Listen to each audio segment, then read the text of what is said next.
everyone, and welcome to the American Scouser podcast. Another Monday night. We are back in action.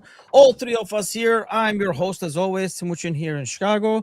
Not a bad day. I think I literally poked my head outside once, so it's not a good judge of weather today. When I poked my head, it wasn't too bad. So let's go that way. It was sunny. I'm like, I put my arm out. I'm like, it's not that bad, but I wasn't there more than 10 seconds, so probably not a good judge of weather over there. We got Bickler in the house joining us from a undisclosed location in a cave. It's a pretty dark over there. What's happened? That's right. Yeah, not all the light fixtures in this Marriott are great. So but to bear with me, I'm on the road here for work in Louisiana, which is probably the only time of year I think I want to be here. It's I've been here before. Any month that's essentially not the winter is pretty miserable. Yeah, we've been there twice, and I think both times it wasn't summer because we were told against it, probably rightfully so over here, not to die. I went once. It was August, and I can attest that it was hell. It's basically what I can tell you. I remember one thing. I remember it was just post-COVID. COVID never happened in New Orleans. I just want to make sure everyone knows they had no rules. They did no COVID. They did not. But the weather was warm enough that COVID is still fostering and passing itself through Peachtree District across Bourbon Street as we speak. The craziest thing about here, too, is there's no food. Like, none of their good food is cold. It's a crawfish boil. True. It's gumbo. It's like, what is this? Like, I think it's like I don't know, like masquerades in some Northeast town that speaks French, but like, I don't know. To be fair, if you're a Bourbon Street, if all you're catching is COVID, you made it. Yeah, you need one less antibiotic than most, and that's most a good day. Go home with a cream and something they're going to keep for a decade. Yeah, Ryan says December through February is the only time to go, but Gally is here, and he is the birthday boy. Dude, it is so awesome that you are also drinking a Miller Lite, because we were like talking about this earlier. So happy birthday.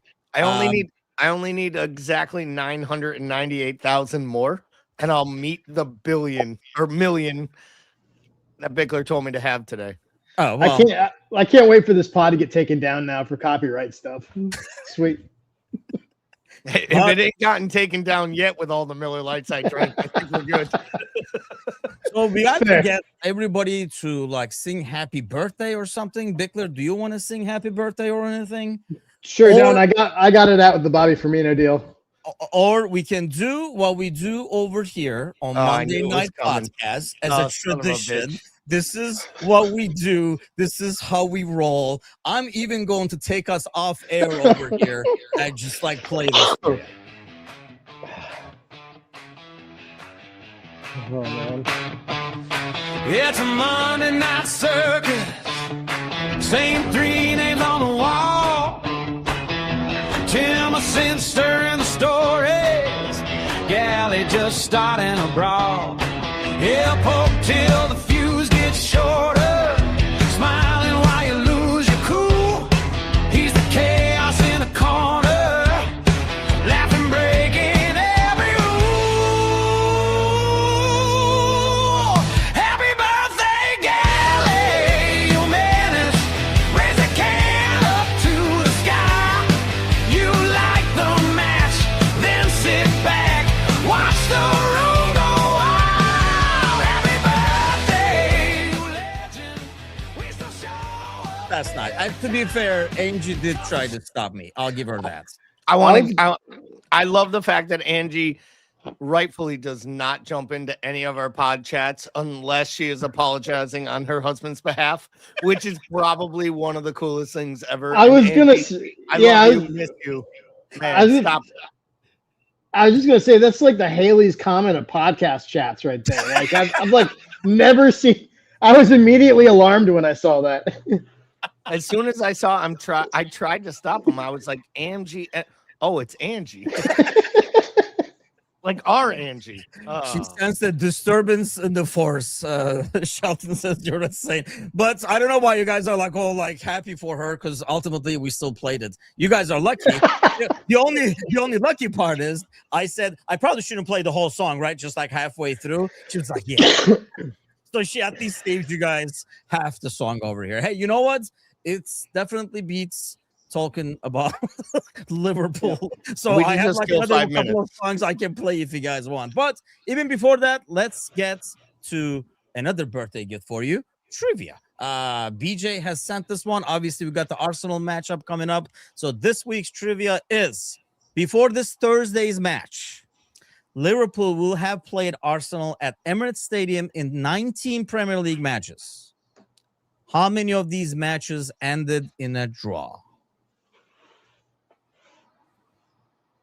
Because 6. ratio-wise, it's up there. I'm going to say 6. Bickler, throw one in the air. I'll go higher. I'll go 9. Oh, and then Spencer says 8, 7. We have 10. Do I see an 11? No. The answer is 8, actually. 8 draws in total.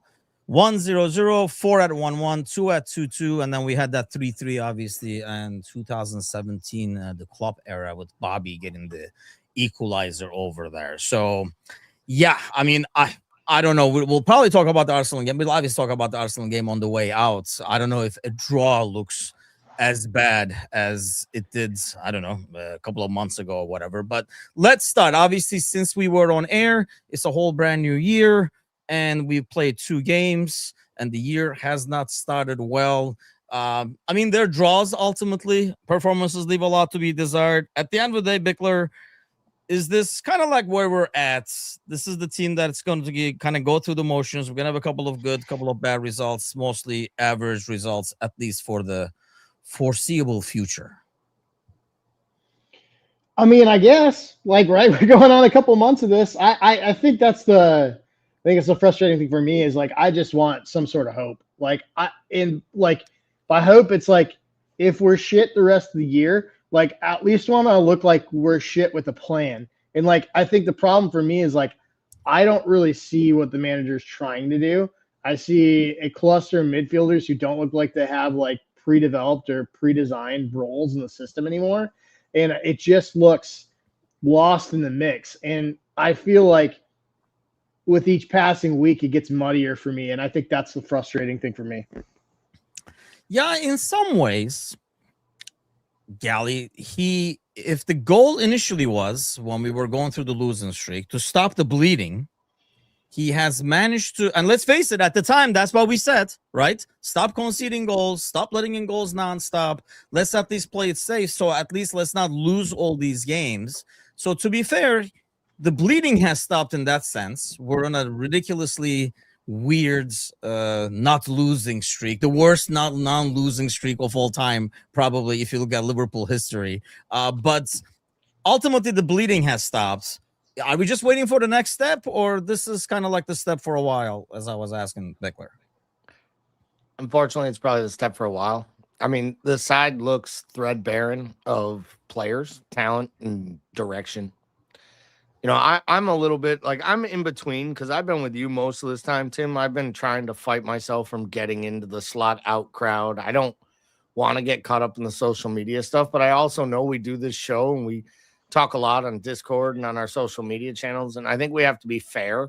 We can't just call out every person who's looking to make a managerial change or is frustrated with what they're seeing, because we're frustrated, you know, when we sit together during matches on Discord or we chat afterwards. We look at what's happening in the transfer business. For a while, I felt like there was a real disconnect between Slot and the players. I now genuinely believe there's a disconnect between Slot, the upper management at the club, the coaching staff, like the players. I think there might be a disconnect in the dressing room with some of the players because they don't even look like they're playing the same tactical matches. Like, they don't look like they're actually trying to play against the same tactics that were laid out all week in training. Like, and if they are, I have bigger problems because, like, if those players and coaches are on the same page, things are worse than we see on TV. So that's the thing. I mean, we're talking about Mateusz this morning. I guess like my frustration comes, and I can understand. Look, when people say slot out, I'm okay with that. If you think that's the problem and that's what you're identifying, I understand that. But if you're saying slot out for like random things and tying everything to slot out, like nobody closing down that wonder shot, if that's on slot for you, then you just don't understand what the manager's role is. But at the same time, when you look at the playing style, I mean, my main criticism probably right now is, I guess you're right, Bickler, in terms of we're throwing a bunch of midfielders out there and we're hoping these guys are all good. Let's just make something happen. Somebody's going to make something happen. If we have so many people who are good and technical on the ball, somebody will make something happen and make a pass. The thing I have is, and maybe that's why you can maybe blame that goal at the end or whatever, it just feels like this team plays scared. It can't play against the low block. It's like we had like so many times it was just like an arc. They were in there, we were passing around them, like circle the wagons, just going back and forth, back and forth. My frustration comes, there are so many times where we win the ball and there's an opportunity to go at them before they settle. But I don't know if is it fear that we're going to lose the ball trying to do that and we're going to get caught us out of shape again? Or like, what is it? Is it the players' confidence? Because I just don't see Slot saying, no, never push up. It's almost like, are they so like in between in their heads that they at the end, because you got to play fast. And if you're thinking more than a split second, well, now it's too late anyway. Might as well recycle it. And then we go back to square one. They're in the arc again, and we're like circling the wagons around it. I can certainly see a world where the manager, like, I think it's one thing to modify a side, right? I think it's another thing to rebuild a side, and he's having to rebuild it off a year where he modified it and won the Premier League, right? I think if we're honest, that's probably why he has more rope here. I think the thing that I have a problem, I could certainly see a world where he comes in and says, hey guys, like, I know that this is like, I'm coming into a situation that sort of branded itself as a gang press, high intensity football, but we're going to be more practical and we're not attacking from wide positions. So I can see a manager who is deprioritizing winning the second ball and then transitioning in a way where he's wanting to transition through the middle of the park. And I think what's like, in my opinion, if that is the case, what's happening though is like the common sense is gone. The practicality inside of a football match is gone. If you're working so hard to build a different brand of football on a side that you're taking out instinctually like what should be goal scoring opportunities out of a side, then like you've either managed it wrong or the players are reacting to it wrong. In either way, that lays on the manager to fix. And I think one of the biggest frustrations that I have with Slot, and why I know that a lot of people are probably overly critical of him, is because every week when he does a press conferences after the match or when he comes to the press after midweek, he's starting to make less and less sense to me, both from a tactical standpoint and from a point that he's not taking any accountability for what's happening on the pitch. That I see. I don't see a manager who really is owning the situation. And I think that's a trickle down too, because I don't see any players out there that are owning the situation, more importantly. Yeah, I definitely agree with the latter. I think the first one is almost feels like, yeah, sometimes it does sound like, yeah, we just, we did everything we could. We weren't that bad kind of a press conference tone on every single one. I know what you mean there. I guess that's the thing, Gally, is it takes away, you can throw all these midfielders out there. And, there's a lot of people who are good on the ball. You can have Curtis Jones, you have Wirtz, you have McAllister, Gravenberg. I mean, you have all these guys who can make a pass. But Mateusz was mentioning it this morning when we were talking about Gakpo. But I can add 4 or 5 names to that list. There's so many people making runs behind, and none of them get the ball sense. The only person, and probably the last person you want doing it all game, was Konate. He had a couple of really good ones, but a couple of them were like really long and stuff like that. It's just nobody's taking chances.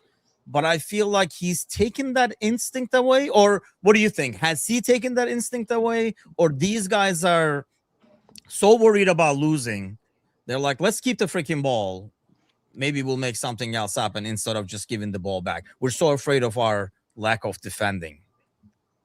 I mean, I think it's a bit of both. I don't want to take the cheap way out here, but like I saw But I saw a passing stats like thing today from like a statistic or a show of Gravenberch, and it was like the Twitter video, and then it ended with like his pass map for the entire match.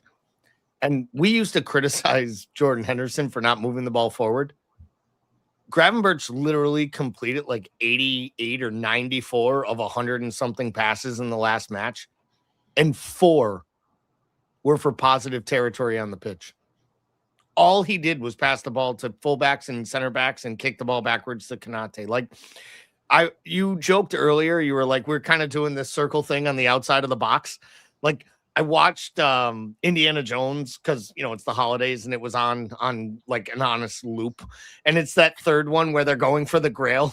And they literally made the joke. They're like, it's a crescent moon. It's the valley of the crescent moon. And I thought to myself, I said, Kelly, look, that's what we watch every week with Liverpool. They just pass the ball from Kirkes in the corner all the way to Frimpong over here. But it has to touch Van Dijk. Like, it's almost like when I was a kid and you'd play basketball and things would get really bad and the coach would be like 10 passes before anyone shoots. Arne Slot has told them they have to make 35 consecutive passes and Allison has to touch it 3 times before anyone can take a shot. And they've taken it so seriously. It's actually happening. And I do agree that they're not making the runs, but I don't think the midfielders are releasing players. No, I think they're making the runs. I said I think they're making the runs. I'm saying the attackers are making runs, and there were a few times, like when Frimpong came on, he made a few really intelligent runs, tried to get behind people. I thought Kirkes was bright again, though somehow Jamie Carragher decided this was the afternoon to drag him and describe him as Darwin Nunez. Like, if you wanted to say that after the second match of the year when he looked a fool, I'm all for it. But like that to me felt like Carragher's like, I have backed myself with the manager and not these players. And therefore, when all of you are going to drag the manager today, I'm just going to go ahead and drag 5 different players. Like, yeah, I feel like everyone has lost it with this side because, Tim, me and you were 2 of the most probably balanced people when it came to the whole Slot out in our little Discord / community. Bickler has been balanced, but also has been very critical. Bickler a while back. No, we did. He's basically wearing his Anakin Skywalker hoodie. He's a step away from a full out mask and a voice modulator. And we've tried to balance it. I have been moving more and more towards it doesn't matter if I want him out or not. It's not what I think the club will do. It's almost what probably has to happen. Like, I do think we're in a world now where unless they rip off like 15 out of 18 and they go deep in the Champions League, I don't even think finishing 3rd saves his job. Like, it almost feels, and now that the stories are coming out, that the rift isn't with him and the players, the rift is with him and Hughes over how he's utilizing the players. And now you have people like the Anfield Rap doing the thing they do, which is like, we don't want to be too critical of any player or any coach or anything. So let's go after Richard Hughes and Michael Edwards as the problem. Like, they decided that was their 180 last night. They were all going to attack the guys who don't do interviews. It feels to me like it's falling apart and it's unraveling to the point where, like, on January 5th, and I only know it's that day because I was born this day 48 years ago. I'm not positive he makes it till February 1st. And I was the guy who all along said there was absolutely no chance he would be removed mid-season. And I'm actually leaning more like this isn't sustainable. Almost like Amorim had a meltdown yesterday at a presser and basically said, please fire me and do it in a way I can take my money with me. It almost feels like Slot's doing the opposite, where he's saying, like, you know it, I know it. So who is going to blink first? Who's going to take each other out of their misery? Because it feels like they're having a negotiated separation. Like, this feels to me like a bad divorce where the kids have known it's coming for like 6 years. And then the parents decide to sit everybody down and tell them on a random ass Sunday. And they're like, yeah, so can we go back to video games? Like, we knew you guys haven't slept in the same room for 3 years. And you're now making it an excitement thing because dad found an apartment. What the fuck is that story? I'm serious. No. Bickler, have there not been a divorce or two like that in the past? I mean, if you're just gonna read my journal on the air, you can at least fucking tell me. I'm like, this is somebody's personal story. I don't know who it is, but yeah, I mean, the good news is he's not Portuguese. We were joking with my brother. That's like the Portuguese like resignation press conference, Mourinho style. Like if like Vitor, like every Portuguese guy gets out there and be like, "How about that? Drop the bomb. I'll go back up now and I'll find out in the morning," kind of a thing. But so I heard that, by the way, the Anfield rap, like blaming Hughes and stuff like that, which I get and agree to some of the points in terms of the squad build-up was not correct. You know, like that's why we're lacking players.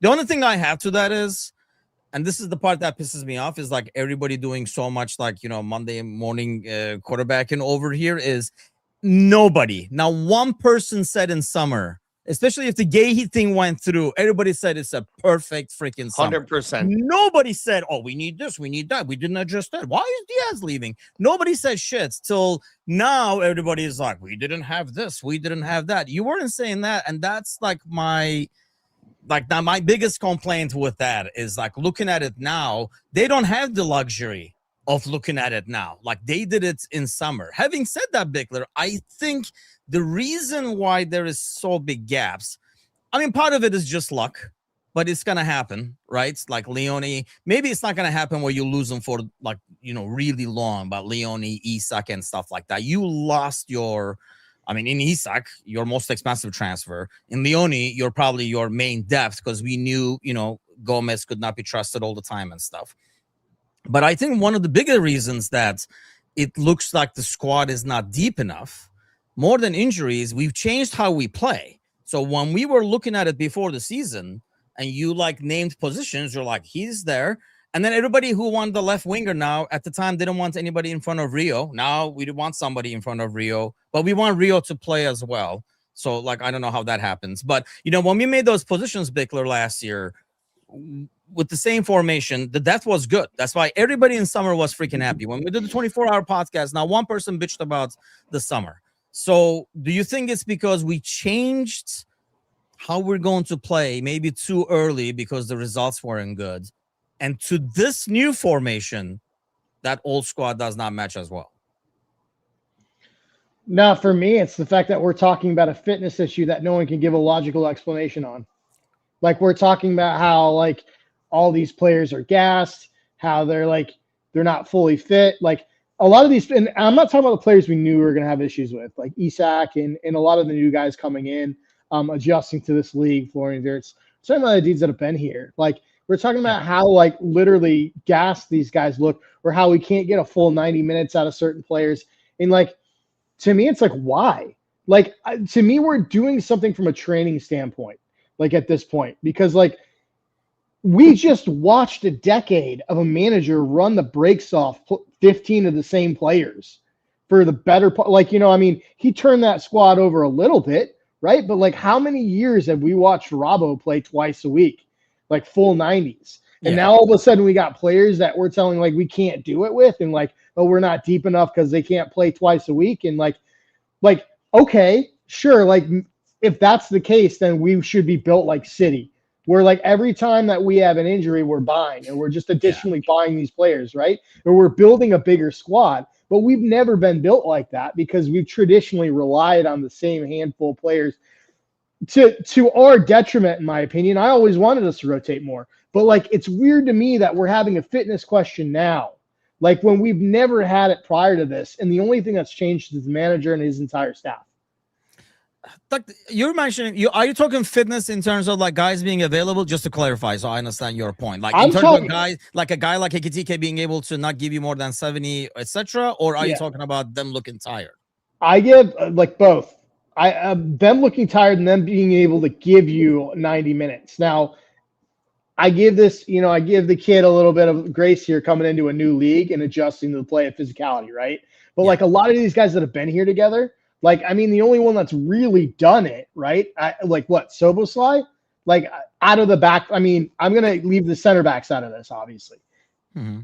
Oh, but here's my thing. I don't know. I feel like, Shelton is talking about like the light leg because I've seen this a lot over there too. Yeah, like, I'm is getting overnight irritated with training this. separately.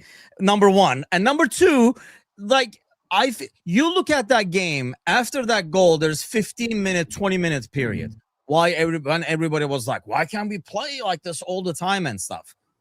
I think it's a lot more of confidence than like being tired. Because I mean, they weren't tired from like 60 to 75. Why not? I mean, that's when you would think you would start to get tired. I don't think it's totally fitness, like being tired. I think it's a lot of it is confidence. And obviously, when things don't go well, you look around and we see people walking or tracking back late. And then obviously we give it to fitness. I'm not saying the fitness is great, but I feel like the fitness thing is, I mean, in my mind, I think it's a little overblown. Like they're not practicing or something. Well, it's this mentality, that whole lactate thing, and I get it. They all want to run on it because they all know that Klopp used to do the lactate test on the first day and Milner would win every year. And let me tell you, if the 40-year-old guy on your side is the most fit, then everyone else has to work extra hard. And maybe we're just missing having that like inspirational leader who runs faster than everybody else and makes the young players like Ekitike go like, wait a second. Yeah. How can this guy who never plays go 90 minutes and still be willing to do laps after the match and outrun me in training the next morning? And I'm a 23-year-old kid. I got to step it up. But just so everyone's clear, Pep has never used a lactate test, and he's won a little bit, both in England and other leagues around the world. So it isn't just down to the lactate test, which is but why it's gotta be though. No, it's gotta be if you don't have a squad the size of City. Right? But City doesn't have a big squad. City's out buying players right now, because calling players back on loan because their players are getting injured. But they've always been this way. So they've always played with roughly the same squad, 18 to 20 players. This comes down to me is they bought all the players and in my opinion, they forced them in too early. And I think we're seeing now why probably they and Newcastle believe they needed Ekitike and Isak. Yeah. I don't think they ever expected them to play together. I thought they expected both players to go 60-30s throughout weeks and rotate time. And it's never gotten to a point where they could do that. It's also never gotten to a point where the left wing position was settled. And unfortunately, as soon as we started to settle our offensive team, we went on such a tailspin where defensively we had such frailties on the right side. I think the manager's hand was forced because last year he told his best player, don't defend so you can attack better. Yeah. And then this year it kind of backfired on him and he had to bench said player. And this all really went off the rails as soon as the whole Mo Salah thing creeped its ugly head up.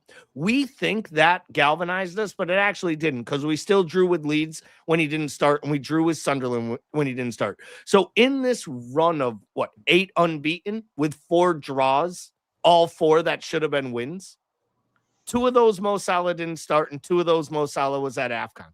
It feels to me like it was an easy scapegoat, and I don't think the manager was trying to do it. I think he was genuinely throwing shit against the wall and seeing what stuck because nothing worked. And this comes to 3 different formations, all those extra midfielders, and no one. Curtis Jones has literally played right back, the 6, the 8, 10, left wing, and right wing this season. Yeah. Dom Szoboszlai plays that many positions in a match. It screams a manager who doesn't know what to do to fix it. I think he's a good coach. I think this is a proverbial, the horse has gotten out of the barn, and I'm not sure there's any putting it back in. And that's the sad part for me. I feel like it hasn't backfired. Like defensively, it was always going to backfire. It backfired last year too. Heck, you had a right back who didn't defend either. So that whole right-hand side was like a corridor until like Bradley started playing and stuff. I think the difference is you're not getting anything up top. You were getting productivity up top. You were getting goals up top. And I think if this team is up, it's that slow pace of playing works. We praised it last year when we were winning these games, Bickler 2-0 and stuff. We were like, oh, this is a lot more sustainable. These guys are going to be fresh all the way till the end because we're kind of resting as we play.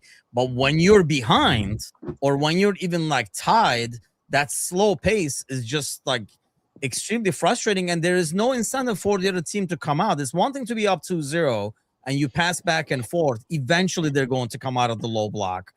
But when it's 0-0, I mean, literally like Van Dijk can sit on the ball and then all the Fulham players will sit down and we could have just like watched the seconds tick. There is no incentive for them to come out.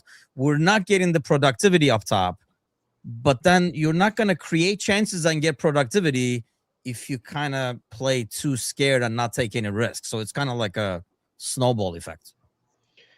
Yeah, I mean, I just think the side's built to do what he did last year and suffocate games. And I think the problem that I always had with that is what does this side look like when you're not on the front foot? When you don't have a lead or when you're trying to, pull points in a certain amount of time, like what does it look like? What's the adjustment look like? And I don't know that we've ever seen it because it's always just come from moments of magic out wide, whether it was like Diaz creating or Mo doing his thing. And I think to me, I think the really unfortunate thing about the situation is it looks like we tried to shoehorn a generational player into a side that it doesn't fit around. And it's completely caused the entire thing to go sideways. And nobody wants to talk about it. Nope. And I still don't think the manager knows what he's going to do about it. And I would love to know what he sold Florian Wirtz on, because we had this huge talk about how he was sold on a vision of what he was going to do at Liverpool with them. And that was the deciding factor. And I've yet to see it. I've always insisted that I think his best position in this current side is from the left attacking position. But I also think that, if you're building a side around Florian Wirtz, it's with him in the middle of the park and an attacking position and people in front of him.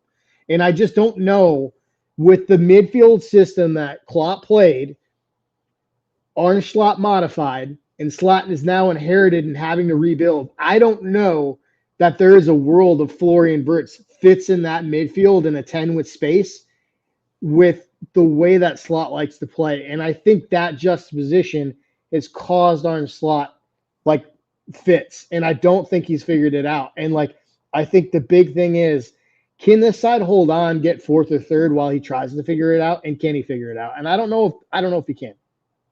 See, I think mainly because of the rest of the league and the situation they're in, the fourth and thirds, he might be able to grab. I don't know about third. It's really getting away over here. But definitely fourth. But the thing I feel like is, when we talked in the summer, look, Wirtz doesn't fit Klopp's system, I think, in the same way that Coutinho did not fit Klopp's system. That's why it was a blessing in disguise, all those back pains and him having to go to Barcelona and stuff, because it never fit. They'll build a statue for you. Yeah, so that wasn't we'll build a statue for you. I like the idea. He basically said, if you stay, Coutinho, they'll build a statue for you, and I'll probably be back coaching in Germany at Bayern in a couple of years. But if you leave, I will get a statue, and Mane will become a star. Yeah, I mean, I feel like it doesn't. So we changed the system. I just don't know if he has that system requires. When we talked about, man, that's what I'm saying. When I was reading comments, I'm like, none of you guys said this thing in the summer. We were all excited about Frimpong on the right, Kirkus on the left, bombing up, and then you have Gravenberg and Max settling down the middle and all that kind of stuff. But we're not seeing any of that. It feels like, is that because we have not established the front 2, 3, whatever it's going to be, either for health or extremely poor form?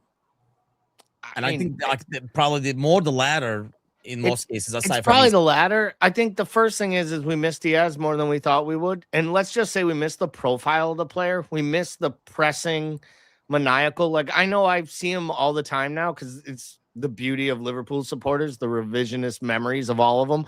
I saw a 20-second clip today of literally just Diaz and Nunez pressing. And it was these two, this is the reason we're where we're at. I'm like, we signed Isak and Ekitike, and people are missing Darwin Nunez. Give it to my birthday for this kind of crazy shit to happen. Look, Diaz was a really great player who drove all of us mad at times because he worked his socks off, hated playing in the middle, wasn't really that good at playing in the middle, but he did all the dirty stuff. Yeah. And he was different on the left-hand side. He worked his ass off coming back. He'd go 10 matches without a goal. And I want to be clear right now. Anyone who thinks he'd be tearing up trees had we given him an extension and he'd be putting up these numbers, I'd like to remind everyone there's a reason Florian Wirtz has had double-digit goals and assists in the Bundesliga for the last 4 seasons. Yeah. It's because it ain't anywhere near the Premier League. It's probably not even La Liga for that matter. And the defense in it isn't probably even what they face in the Italian league.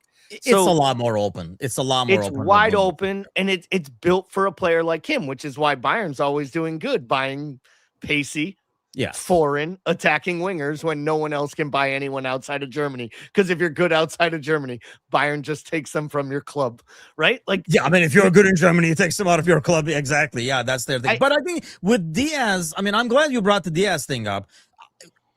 People who are missing Nunez, please, I'll throw my email address in the comments. Tell me what you're missing, because you can go to horse races, watch horses run fast, aimlessly. I mean, there are places where you can get that fix. I really want to know what people are missing from Nunez's game. Running like a maniac. I mean, I'll go out there and run like a maniac too, but that's not what we're missing.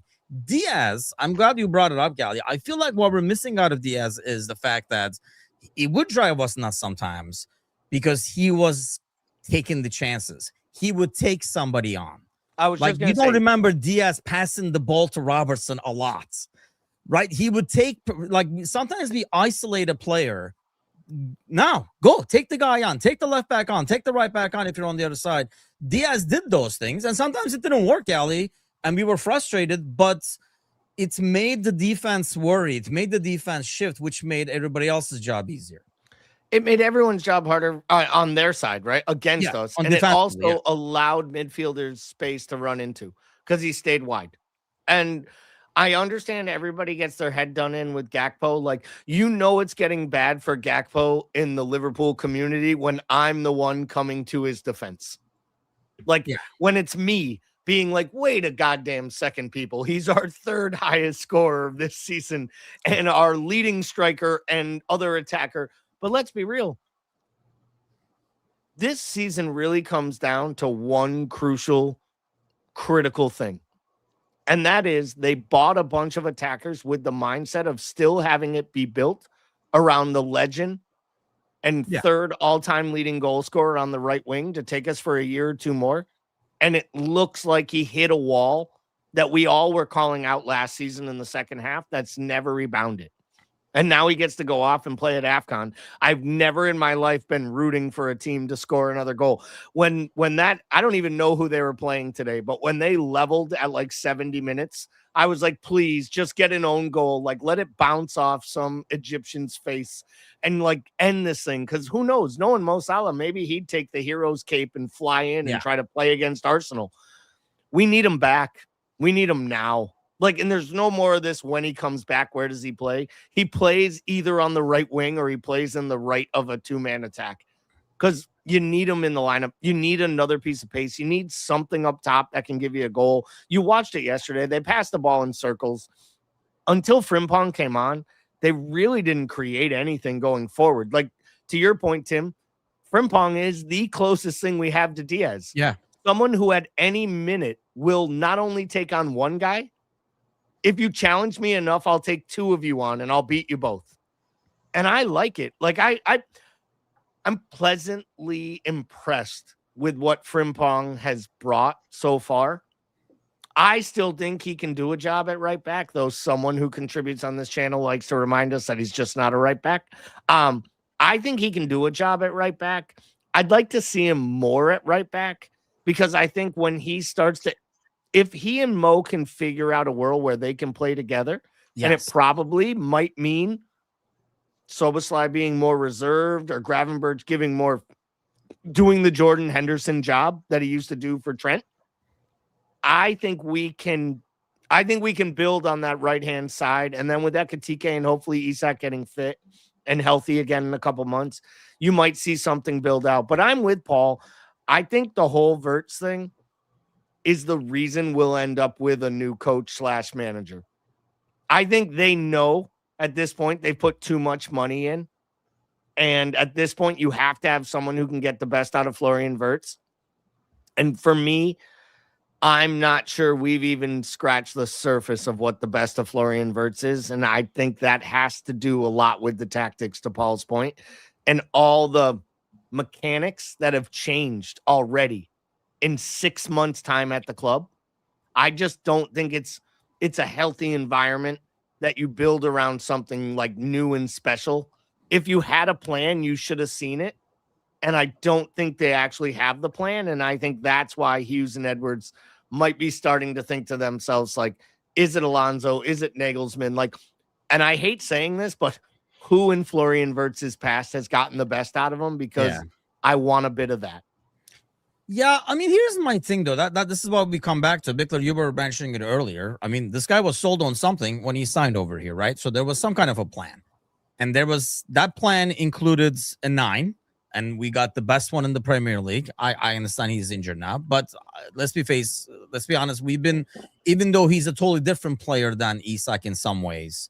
I mean, Ekitike, it's not like he's been a disappointment. It's probably one of the best signings. So in some ways, and there's no way FSG spent all this money without having the manager on board. FSG is not a club like a group that's going to spend like 100 million on a guy, but like, well, if you can't use him, oh wow, but we're just gonna buy him. There had to be like a plan to it for them to dip into that money. Is it just like, what would happen if everybody is healthy right now, for example? Who do you think plays, or what does he do? Because I feel like right now he's almost like standing on the sideline and says, okay, adults on the sideline who can give me more than 60 minutes, get on the pitch.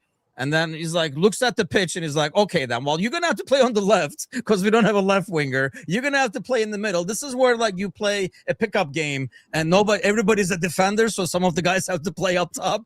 And then you suck because of it. But, like, what do you think it would be the ultimate plan? Because maybe I refuse to believe that there was no plan and we have ever used the plan. I don't think the initial start of the season was the plan, because obviously we weren't using Isak because he wasn't ready yet. Even though, I like him on the left, I think the plan has the long-term play asks for him being in the center of the park. I mean, that's got to be the long play as an attacking mid. My problem with that is like you have already a 3-man midfield, one of whom doesn't play with Wirtz well. Mac can't play. They can't play with, for whatever reason, Mac and Wirtz are just like, it's like touching the opposite ends of two batteries. Like they just kind of like, they're negative forces that like when they play together just don't necessarily work. And I think the problem is like, I don't know if this system is strong enough to essentially play Wirtz in a 10 and then have a double pivot behind it with Grav. I don't know that this is stable enough to support that. I just think that if we knew, if there was a plan in play, we would have seen it by now. And I just don't think that we see it. There's stuff that I like, and this bleeds into all things. Like I keep going back to like, if you want if you miss what Diaz does and you miss that direct left wing, why is Gakpo your preferred left winger? Why does Rio come on and make the most of anything? He's the best player on the pitch for 15 minutes, and then you don't see him again after a 15-minute cameo versus Leeds. Like there are things I don't understand what's happening, and I think that's what I struggle with.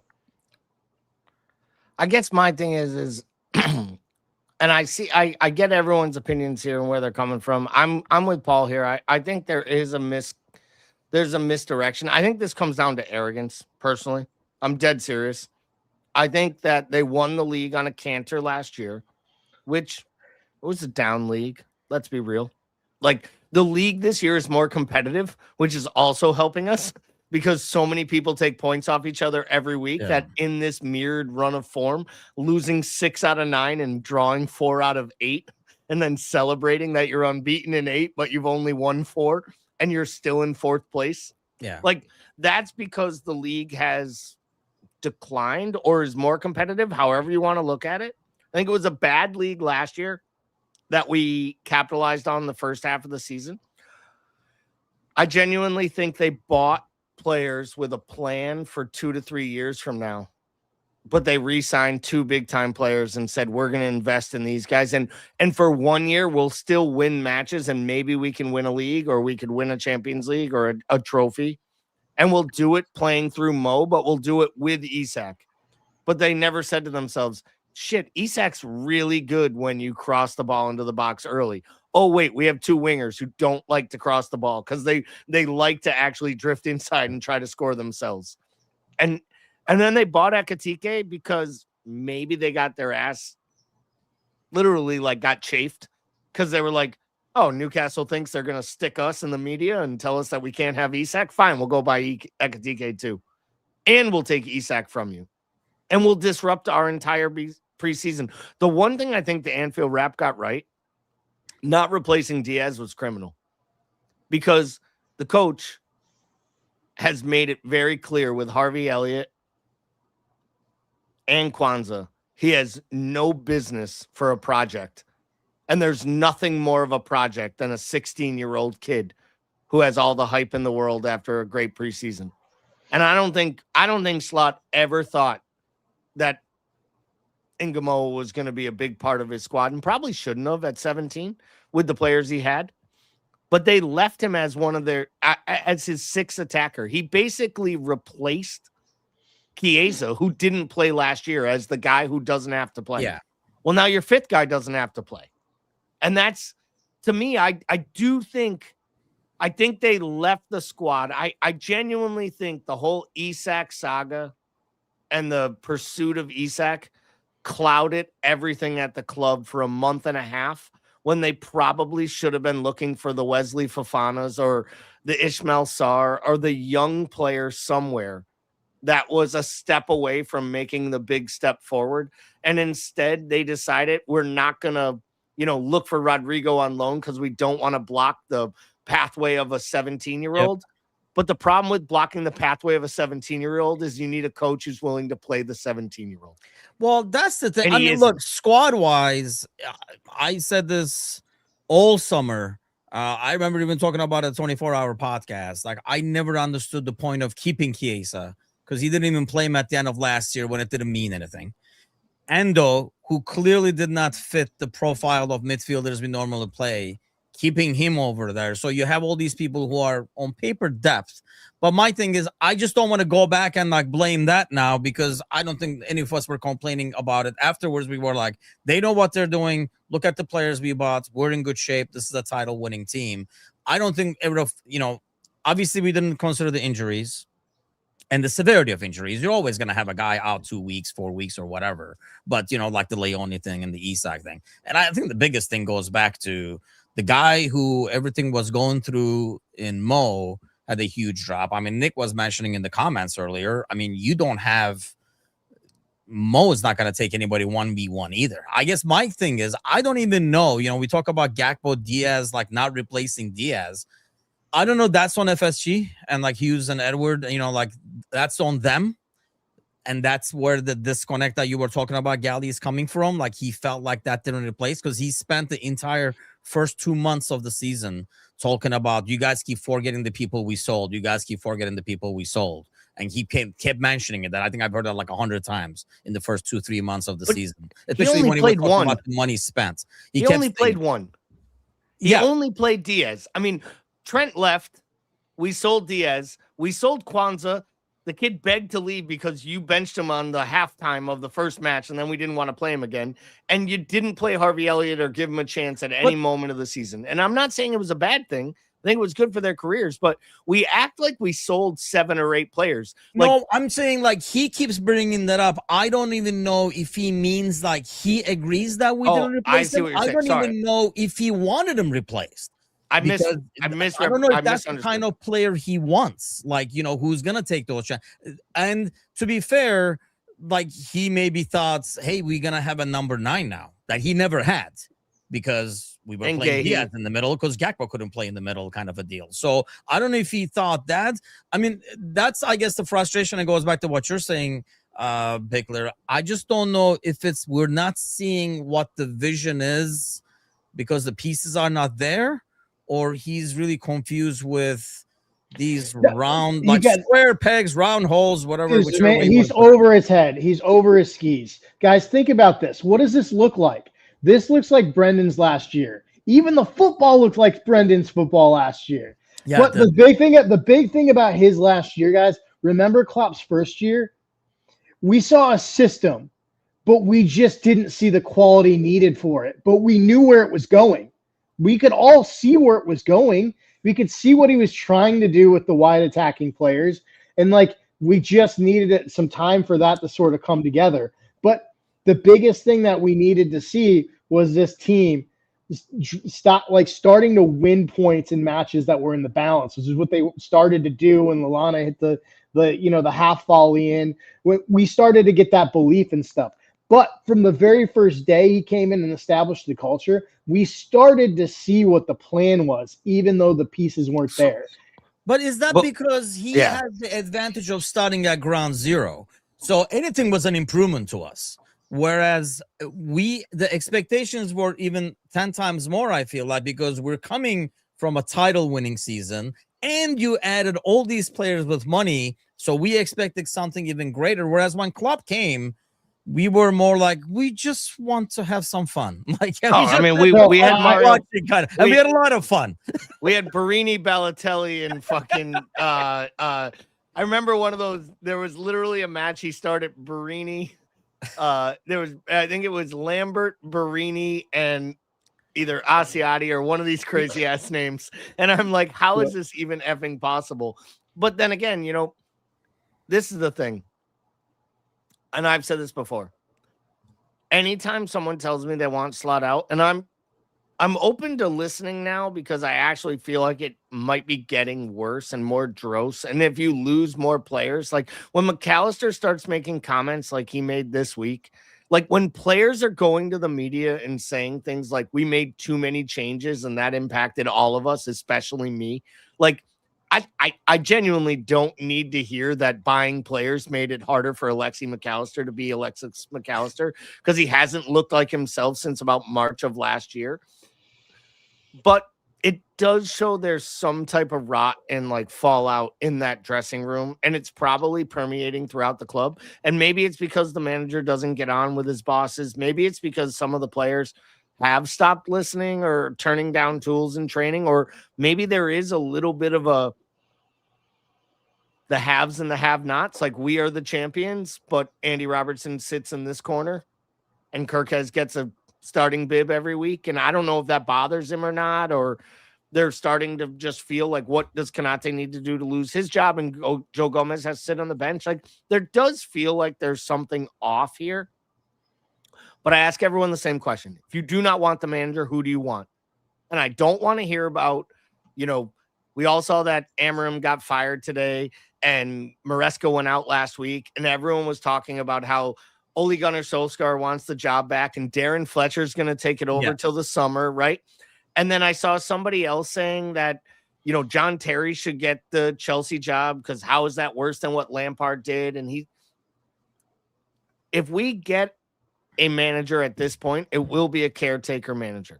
So I ask you, do you want to watch Gary O'Neill manage Liverpool until the end of the season? Oh, it'll be Stevie G all day. No, it will not be Stevie G because I think Edwards is smart enough not to do it to Stevie or himself. I think it will be someone like Gary O'Neill. It'll be a former Liverpool player/coach that has Premier League experience at some level of stabilizing. And I genuinely think it could be someone like Gary O'Neill that's out of work. Like, I want no part of a caretaker manager because I think as soon as a caretaker manager comes in, all expectations for the rest of the season are just around scraping on to finish fifth. And that feels a worse and scarier place than trying to figure it out with these players and this coaching staff. Like if you give me a caretaker manager, I think we finish in a really, really bad place. And I think United has shown you the only caretaker manager to get United into the Champions League places is the asshole who ended up getting the job for 3 years. Yeah. And he was at the wheel and we all laughed about it. It would be terrible, in my opinion. Wait, you guys are both in this business, by the way. So this is what I mean. Maybe I'm being optimistic, but this whole situation, when you were talking about like Mecca complaining, I heard Curtis saying like, "I played here, I played there," like listing all the positions he played. And you guys both do this as work. It feels like the whole office got like a new software system. And everybody is bitching about how, like, even if it is better and it's gonna work better for them in the long run, like there's so many disconnects. A guy like Mecca who used to pull up the reports in 3 minutes, now he doesn't know what to click on. It takes him longer, so he's complaining. So everybody who's even already there in a well-functioning environment are complaining because of like the changes. I just feel like eventually, as people settle, it's going to happen because there's just way too much quality not to happen. I don't know how much of this is like everybody's saying, oh, he's lost the locker room without knowing. And I've heard that he's lost the locker room for like the last 4 months. When we were winning, when we were losing, when we're tying, he's lost the locker room. I don't know if like nobody knows that. You can't just look on the pitch and say, oh, he's lost the locker room, I think. But like, where do you see it going, I guess, Bickler? Because I think I'm on the same page with Gally as I don't want any part of interim manager unless your other manager is going to just come in. If like, Xavi gets fired at Madrid and you're going to go get him or something like that. Dreadnought says Millie. I would not mind Millie, to be honest. But Bickler, where do you think he'll probably be from manager eventually? Honestly, he can be player manager and fucking run in midfield if that's the case. And win the lactate test. Yes. Install it so he can win it. Yeah. We're gonna play a new game, kids. Oh god, dude. He'd be winning it in his 60s. I think barring any sort of explosive like situation in that locker room or with management and Slot, and I think those are long shots to happen. Barring any of those, I don't think we're replacing a manager mid-season in a World Cup year. I just don't see it. Like I like if it's gonna happen, the split happens in the summer. And I'm with you guys where I think it's like when you weigh the risk, it makes more sense. You're like, they use a poker term, we're pot committed at this point. Like I think you at least see the rest of the year out and see what happens here. As unpopular as that, I think that's I think that's the smartest thing to do in this situation. And like I don't know of anybody out there right now that I would think I would want to disrupt at a club for Liverpool right now from a managerial standpoint that makes sense to do mid-year. I don't know. I just feel like losing the locker room thing, unless because everything was going hunky-dory last year, it's kept together. But this guy took a really, really tricky job in terms of taking over from Klopp and did a pretty darn good job of it in the first year where everybody was concerned that was impossible to keep up and stuff. So I don't believe, maybe like I say, I don't want to believe the whole lost the locker room thing. But there are so many new faces. Maybe he has not won them yet. That's a different story. But what will we see real quick before we go over here, Gally? What do you expect to see against Arsenal? Because here's one thing I just saw, and I commented on that wonderful Liverpool US fan group. And if you have problems, in the bathroom just go to that group in a little bit. It'll clear you right out with all the shits you see in there. But somebody said, oh, watch this team now perform against Arsenal because that's how this manager is. I guess my thing is if we see this team go out on Thursday, play a really good game against Arsenal, doesn't that say more about the players than the manager? It absolutely will. I've been critical of these players all season long. I've been saying I didn't think they were getting enough shtick. I still don't believe the leaders, and by the leaders, I mean the champions that were here last year, have gotten enough. I think they got a whole shit ton of credit when they were winning last year. And I think it's easy for supporters and rival supporters to say things like, well, he just won it with Klopp's side. Well, it's kind of easy also to be like those players won it last year and they act like they just won it on their own. But then a couple players go, and obviously we had a tragedy over the summer and nobody wants to live with that or deal with that type of emotional unrest. Yeah. But that didn't change these players overnight. Like that didn't age them. That didn't make Gravenberch look slower and less committed to defending. To me, the midfield itself, I do believe, has been so chopped and changed all year long, from who's the deepest to who's the one going forward to who's the metronome, who's setting the pace. And maybe that comes to Paul's point about Verts not fitting it and it upsetting McAllister, Soboslai. Like, we brought in a midfielder more talented than Gravenberch, Soboslai, and McAllister combined, and somehow that same player might have made each one of those three worse. And that doesn't make sense to me. And I think that's the job of a coach, to fix that kind of thing. Yeah. Right. Like, and what do I think happens against Arsenal? I think pain. Like, to steal a line from Rocky 3. Like, what's the prescription? Pain. Like that. Yeah, to me, I think it could be well. really, really ugly. I think if they get one in the first 10 minutes, and then they get a couple late set pieces, like, this could be one of those matches where we're literally like, how did we just concede 3 goals to Arsenal on corners in the first 40 minutes when we knew they were just playing for corners? And if they put in an A+ performance and win, I'll leave almost as disappointed as I will if they lose 3-0. Yeah, I know it that's where I'm sounds at. weird. Yeah, I feel it says a I'm lot. being real. Yeah, it says a lot. I mean, like I say, well, I don't understand that concept. It's not like, like Slot is holding him back or anything either. I think a lot of like I say, especially some players, I think are definitely skating under the radar, but we're kind of like running out of time. So I'll ask you, Bickler, what you anticipate to see. I do expect almost like a mercy rule to kick in once they have a comfortable leads. They pull the Slot on us and then do the sideways passing and stuff and like kind of like see out the rest of the game. But you never know. Yeah, if you're asking me how I feel like offensively inept Liverpool going against the great defense and the best set piece team in the league is going to go for us, and I feel like it's probably not going to be a great day in my house. So I will cross my fingers and hope for the best, but I am prepared for the worst because I think it's a perfect storm of not only just this side not having a lot of confidence, but I don't think we match up with what Arsenal does right now at all. Yeah, Tony says I will be watching from behind the sofa. Mind you, like Wednesday is our anniversary with the wifey, so we're going to Chicago, and so I'm hoping. And you guys know me; I don't drink much, so I'm hoping I will be hungover and numb enough during the game on Thursday not to feel the pain, because it's going to be. Yeah, Are you going to be home for the things. match? Are you going to be with the dogs having your comfort snacks? No, because will you be they don't get in- snacks for Arsenal goals. So it's just like. But will you be home or are you watching it we'll out? still be in the city, actually. It really depends, but we'll probably be in the city because we're going to the city. Wednesday is the anniversary, so we're going to the city on Wednesday. So if you're in downtown Chicago, watch out because we're going to be. You should around. probably go to a local supporters pub and just ruin everybody's time with your oversized angst and anxiety. It'd be great. No, honestly, they will more like spoil my time than anything else. Score predictions. Facts. I'll go first. I'm going to stay with my pain scenario. I think the home team wins 3-1, and I'm kind of saying that just to make myself feel better about showing up and getting a goal.